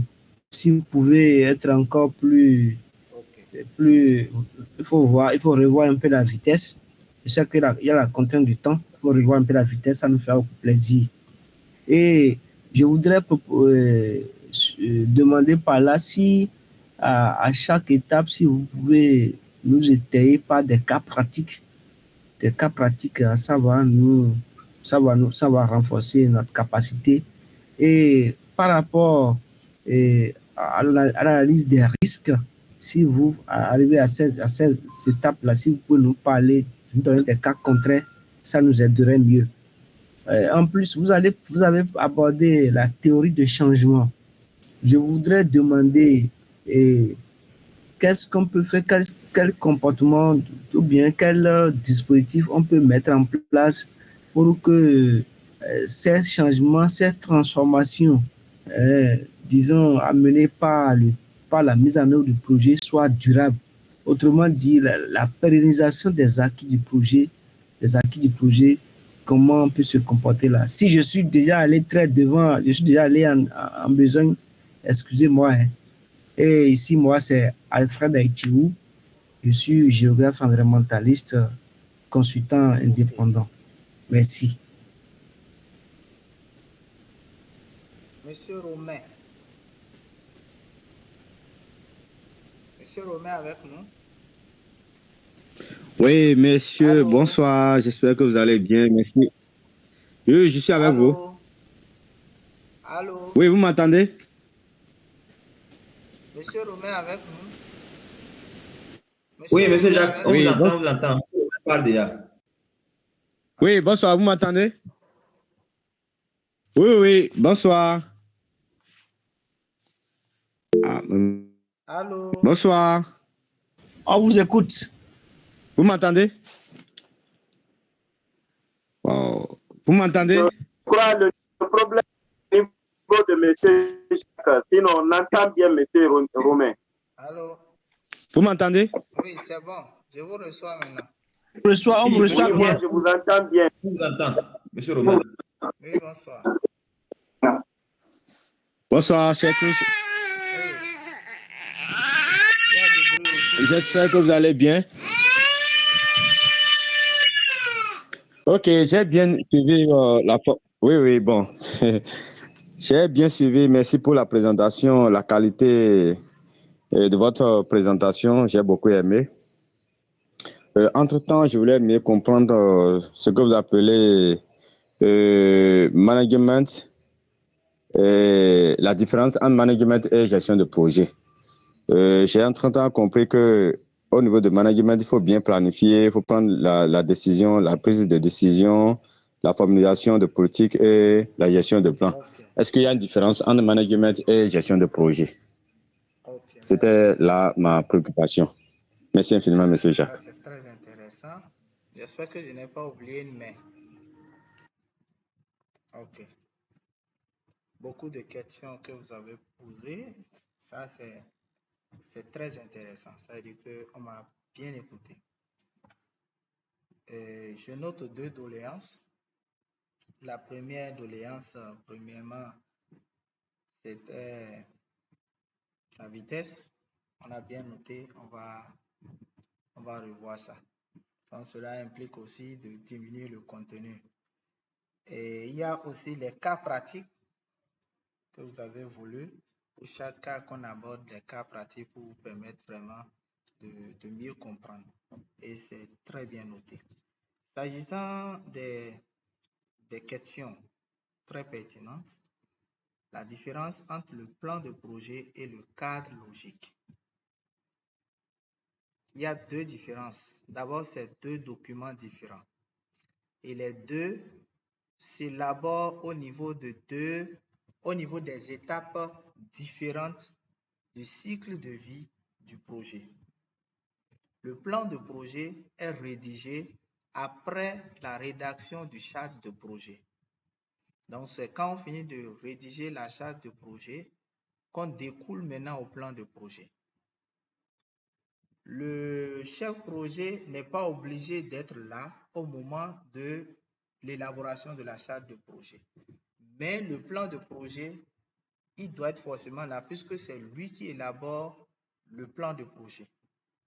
Forcément, puisqu'on a dit dans le plan de projet, c'est là qu'on aura les objectifs, on aura les résultats. Quand je parle d'objectifs, ça veut dire objectifs généraux et les objectifs spécifiques. Nous aurons les résultats, nous aurons les activités, nous aurons les inputs en termes de ressources humaines, ressources matérielles, ressources financières. Nous devons avoir tout ceci. Et quelqu'un ne doit pas faire ça à la place du chef de projet. Alors que quand on prend le cadre logique est un document qui est aussi très essentiel pour le chef de projet. Mais là, on l'utilise au niveau de l'étape de planification de projet. Forcément. Quand nous prenons, si vous vous rappelez, au niveau des différentes étapes, on a parlé de l'exécution, on a parlé d'abord du démarrage et de la planification.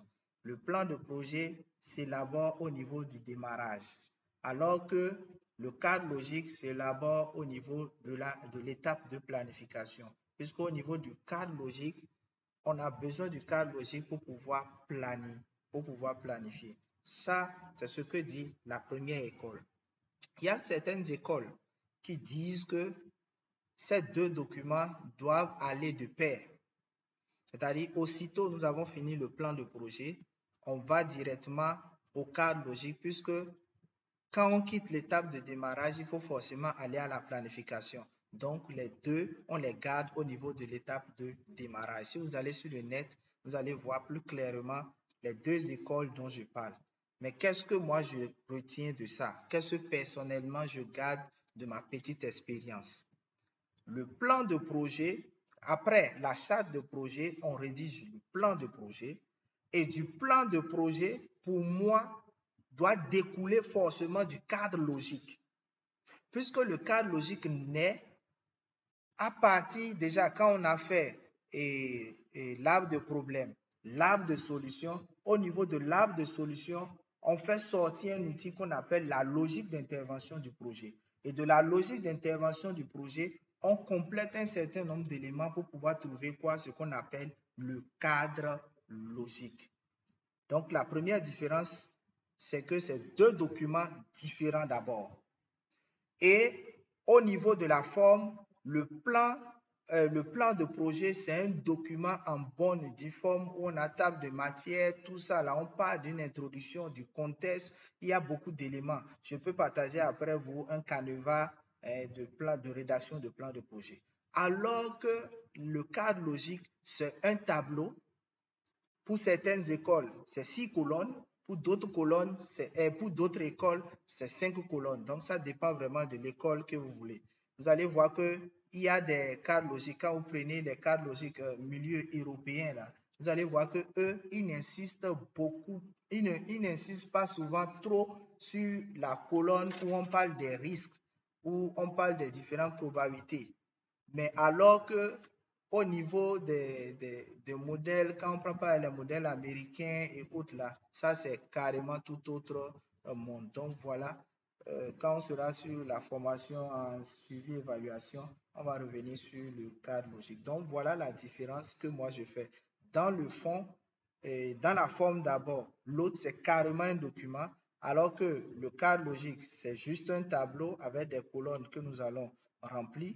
Au niveau de l'étape de l'élaboration, c'est à la même étape et on rédige le cadre logique à partir du plan de projet. Ça veut dire que si vous n'avez pas, excusez-moi, on rédige le cadre logique, on rédige le plan de projet du moins à partir du cadre logique. Ça veut dire que si vous n'avez pas de cadre logique, vous ne pourrez pas élaborer le plan du projet. Donc, c'est ce qu'on doit retenir. Au niveau de la charte de projet, au niveau de la convention de collaboration, je pense qu'il n'y a pas de différence, c'est la même chose. La convention de collaboration requiert deux parties. On parle déjà de collaboration, c'est-à-dire qu'on a les parties prenantes, on a les gestionnaires de projet. Quand il dit les gestionnaires de projet, ça veut dire le chef de projet et son équipe. Nous avons aussi les partenaires techniques et financiers, le gouvernement, tout ça là. Donc, cette convention qui sera signée entre tous ces différents acteurs fait lieu en même temps de charte de projet. Retenez tout simplement que la charte de projet, c'est un document qui spécifie les détails du projet, c'est-à-dire à savoir les objectifs, les résultats attendus, les ressources, comment je vais appeler ça, quand je parle de ressources, par exemple, s'il y a une parcelle à octroyer, c'est que c'est déjà identifié, tout le monde sait que c'est ça. S'il y a une commune à identifier, la commune sait qu'on a identifié, chacun sait qu'il est touché par tel et chaque représentant signe aussi le document. Donc, la charte de projet peut avoir plusieurs formes. Ce n'est pas forcé de prendre carrément le canevas que peut-être je vais vous envoyer au plus tard. C'est pratiquement la même chose. Que ce soit la convention de collaboration ou bien charte de projet, c'est juste un jeu de français. Sinon, c'est le même document. Nous avons aussi une question sur la différence fondamentale entre le cycle de vie du projet et la gestion de projet. D'abord, il faut dire que la gestion de projet, c'est une méthode. C'est un ensemble de techniques qu'il faut appliquer pour pouvoir bien gérer un projet. Alors qu'un projet, comme on l'a défini, c'est un ensemble d'actions situées dans un temps donné et qui nécessitent la mobilisation d'un certain nombre de ressources pour pouvoir produire un résultat.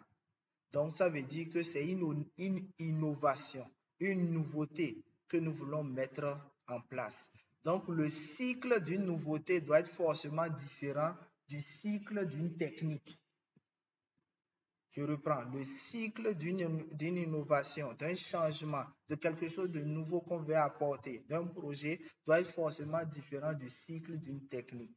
Quand je prends le cycle de gestion de projet, nous aurons là le démarrage, nous aurons là la planification, l'exécution et le suivi et la clôture. Donc, quand on dit je fais de la gestion de projet, c'est ça. C'est-à-dire je lance le projet, toutes les planifications sont faites, je fais le suivi comme cela se doit, l'évaluation, tout ceci, et à la fin, je clôture pour valoriser maintenant ce que j'ai eu à faire. Ça, c'est la technique de gestion de projet.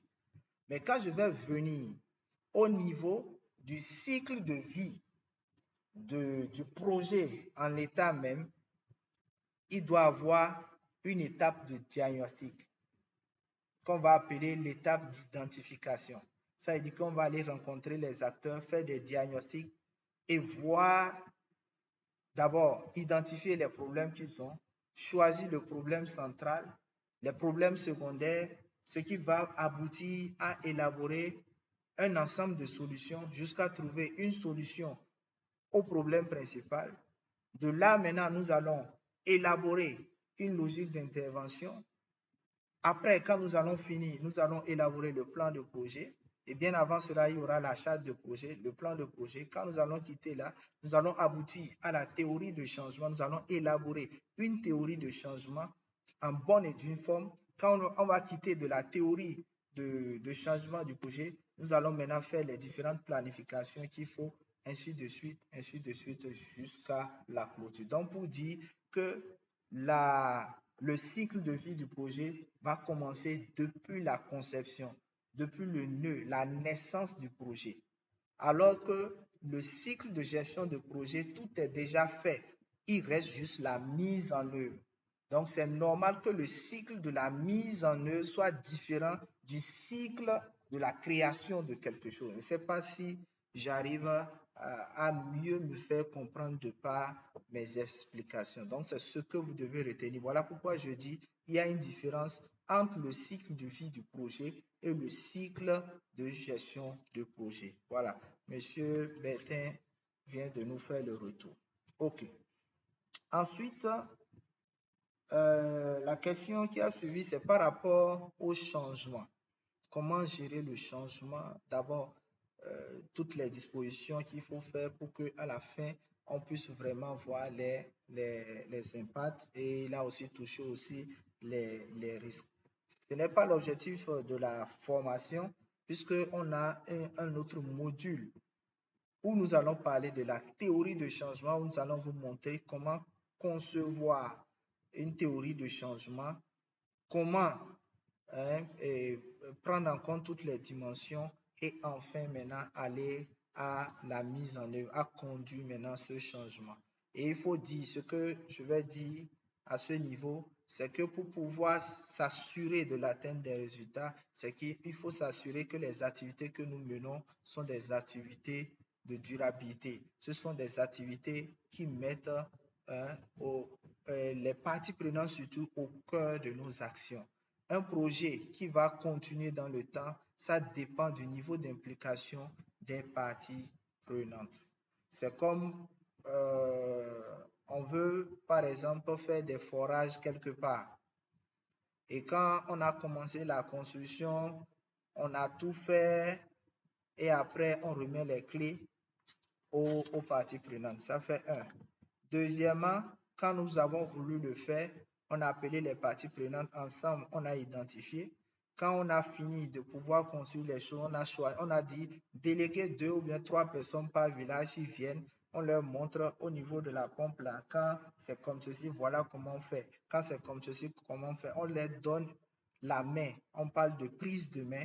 Quand on va partir, vous allez voir que quand il y aura des petites pannes, les gens seront en mesure de pouvoir rapidement porter secours et ça va permettre que ces pompes-là puissent durer dans le temps.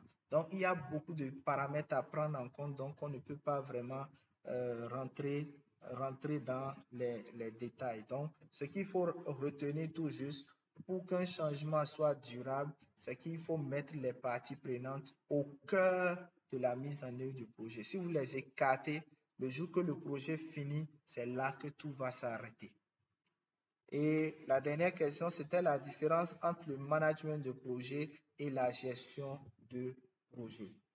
C'est vrai que dans certaines écoles, d'abord, quand on prend le terme manager et le terme gérer, ça porte à confusion. Parfois, on est tenté de dire que manager, c'est aussi gérer. Parfois, on se dit que gérer, c'est égal à manager. Mais on ne va pas mener cette confusion-là au niveau du management et de projet et gestion de projet.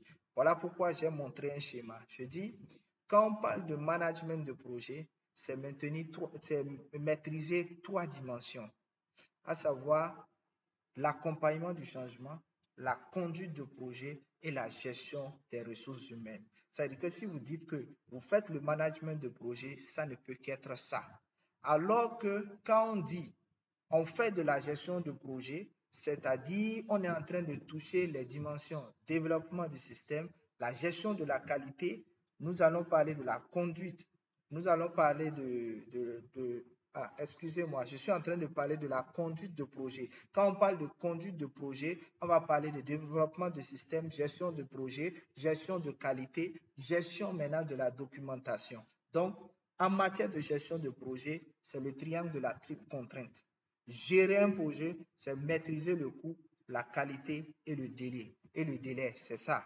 Alors que manager un projet, c'est savoir accompagner un projet, c'est accompagner un changement du projet, c'est savoir conduire ce projet et enfin, c'est savoir gérer la ressource humaine de ce projet. Donc, c'est la différence qu'il y a. Même si vous allez sur le net, vous allez voir que les définitions s'apparentent à ce que j'ai eu à dire. Donc, voilà un peu les questions que j'ai pu noter. Je ne sais pas si peut-être en répondant ça a suscité d'autres questions ou bien s'il y en a parmi nous, de par des questions qui ont été posées, il y en a parmi nous des personnes peut-être qui veulent contribuer aux réponses. Nous sommes vraiment ouverts, c'est ce que nous voulons. Oui, Monsieur Joseph.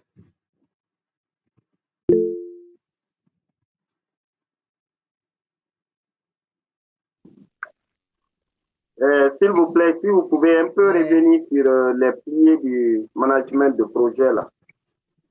Je n'ai pas bien entendu. Les piliers. Allô, Monsieur Joseph avec nous?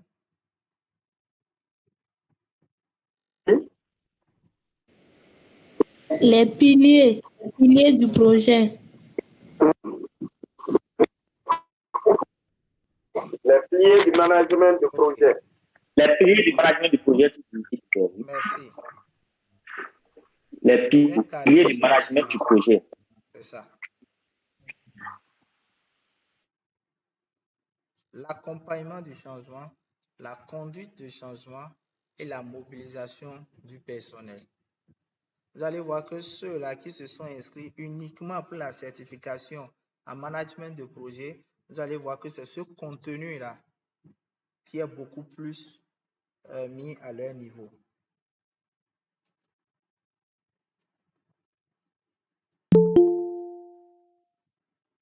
C'est bon?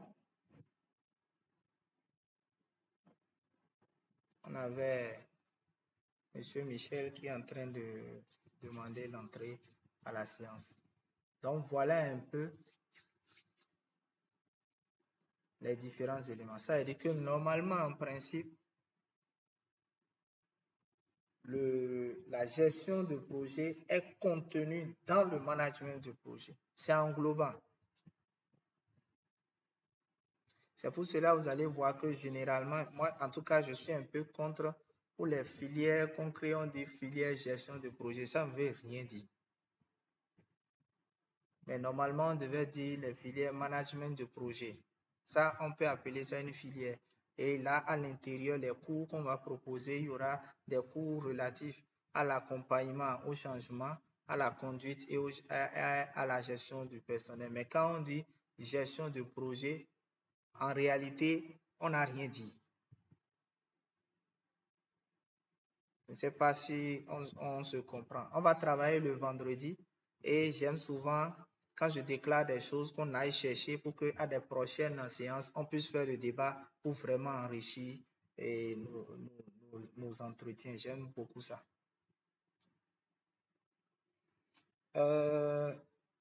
J'oubliais une question, je crois, c'était une intervention de M. Bertin qui parlait des politiques. OK.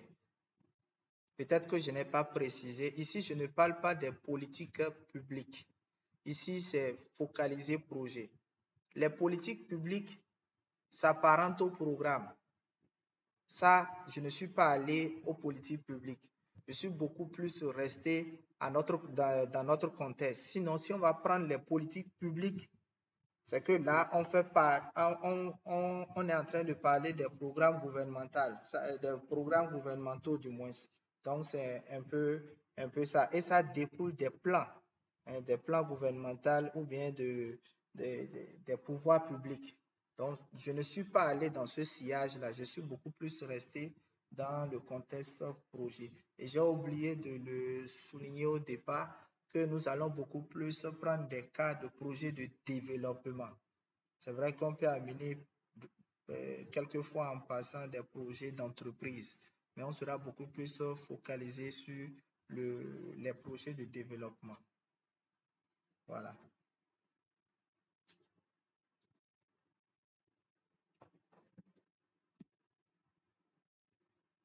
D'autres interventions?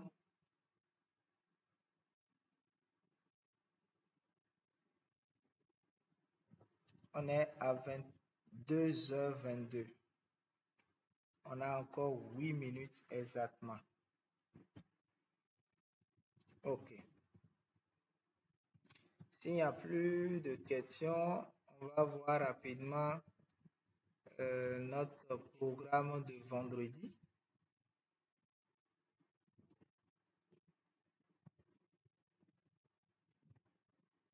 Voilà. On va voir rapidement. Allô, on est ensemble, vous me recevez? Allô, on est ensemble, vous me recevez?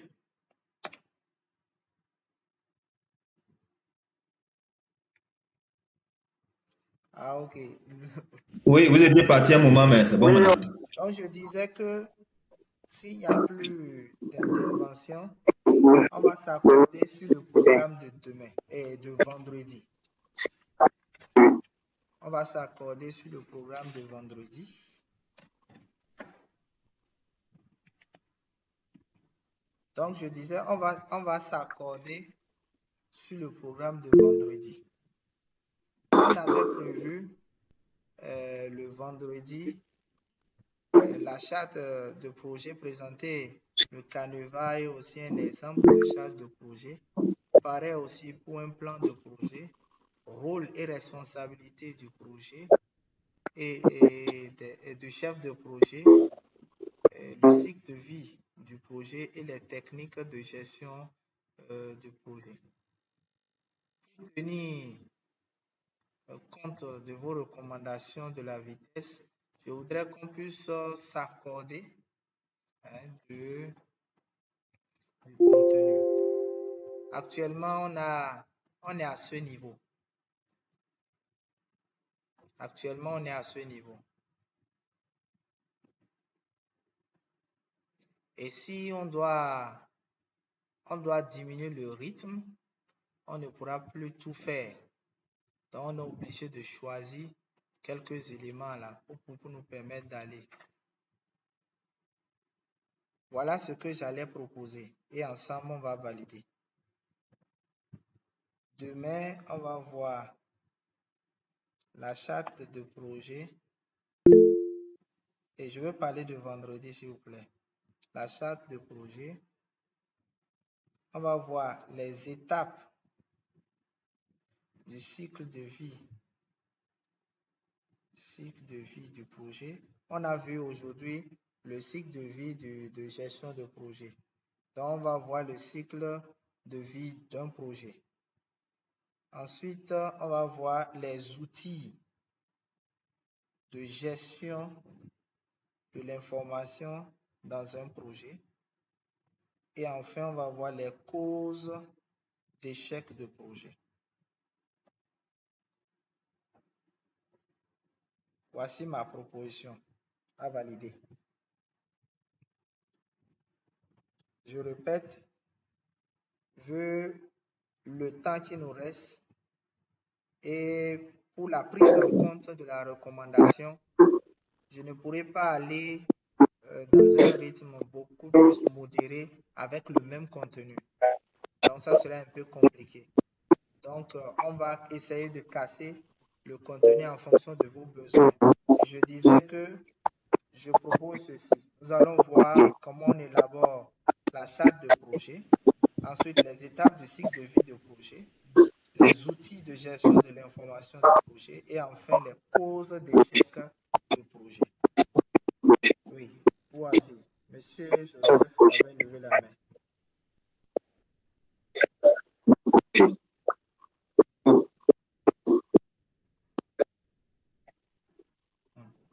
Moi, je trouve que c'est intéressant. Mais moi, la précision que je voulais savoir, est-ce que ce plan de formation que vous venez de nous donner là, c'est uniquement pour les 2 jours là ou bien Ok, c'est vrai. C'est vrai qu'on sait. Ok. Si c'est comme ça, il n'y a pas de souci. Je crois que dans la phase séance, on aura beaucoup plus la chance encore de décider les questions. Comme je l'ai dit en introduction, ce sont les bases que nous voulons donner ici. Qu'est-ce qu'il faut avoir comme base avant d'aller à la phase payante? Donc, c'est pour dire que ces mêmes notions que nous sommes en train d'aborder ici seront encore abordées à la phase payante, mais on ira beaucoup plus loin, avec beaucoup plus d'autres cas pratiques pour faciliter la compréhension. Ici, c'est pour une introduction pour harmoniser les compréhensions. Il y a des gens, par exemple, qui se sont inscrits pour la formation, mais qui n'ont jamais fait cela. Au même moment, il y a des gens parmi eux qui sont des praticiens. Donc, il va falloir mettre tout le monde au même pied d'égalité en donnant au moins des bases à tout un chacun avant d'aller là-bas. Là, ça va nous permettre de gagner beaucoup plus en temps et aussi de permettre à ces personnes-là de se sentir aussi à l'aise. Voilà un des objectifs que nous poursuivons à travers cette phase-là. Donc, ne vous inquiétez pas, Monsieur Joseph. Oui, Monsieur Alfred.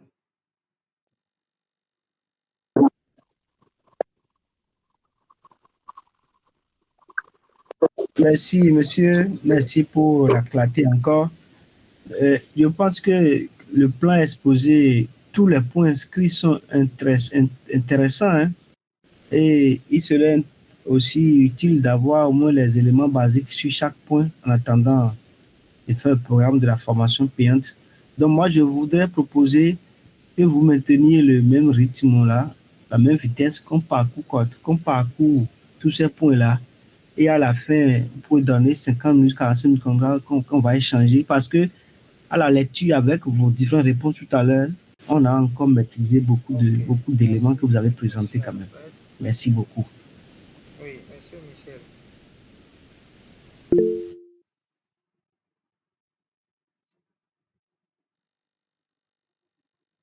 Merci beaucoup. C'est juste pour dire que je suis d'avis avec M. Alfred. Parce que cette première partie n'est qu'une phase introductive. Donc, pour moi, à mon avis, bon, on peut maintenir le même rythme et de toute façon, nous avons eu l'assurance que oui, dans la phase payante, on aura beaucoup plus d'approfondissement par rapport à ces points. Moi, je pense qu'on peut maintenir le même point pour qu'on ait déjà des coordonnées basiques. Merci pour votre contribution. Oui, monsieur Djibril.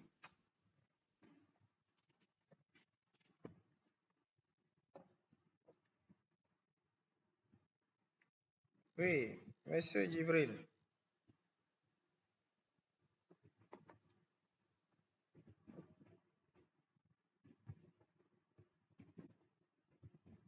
Monsieur Djibril, vous avez la parole. Monsieur Romain, vous pouvez prendre la parole. Peut-être que monsieur Djibril a des soucis de connexion.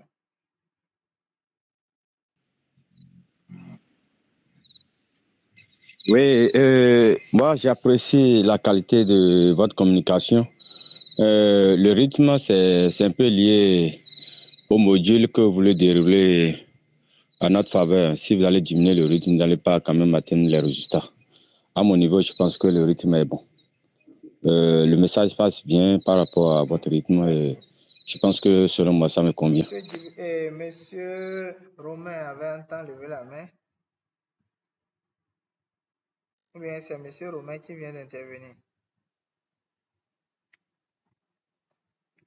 Oui, monsieur Romain avait levé un temps la main. Ou bien c'est lui qui vient d'intervenir?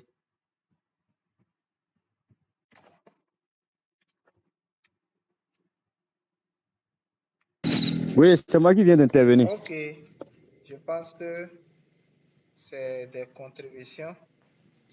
Alors, vous nous demandez un gros effort de combiner les deux doléances. On verra comment on va faire.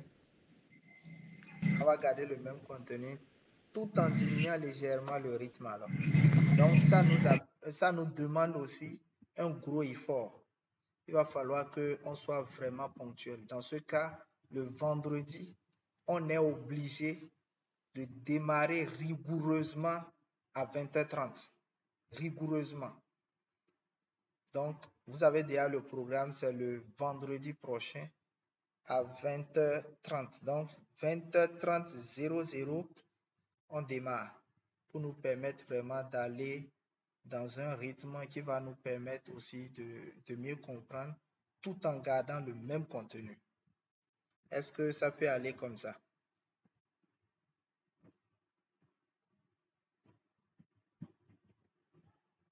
Ok.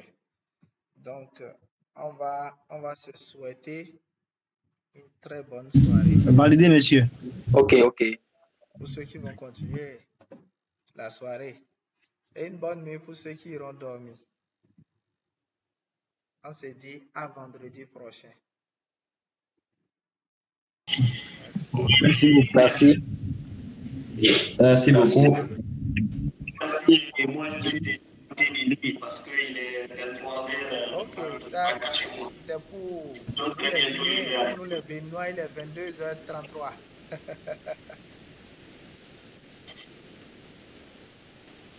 Ah, ok. Donc, évidemment, c'est pour les Congolais. Merci à tout un chacun et très bonne soirée. Moi, je suis à 28.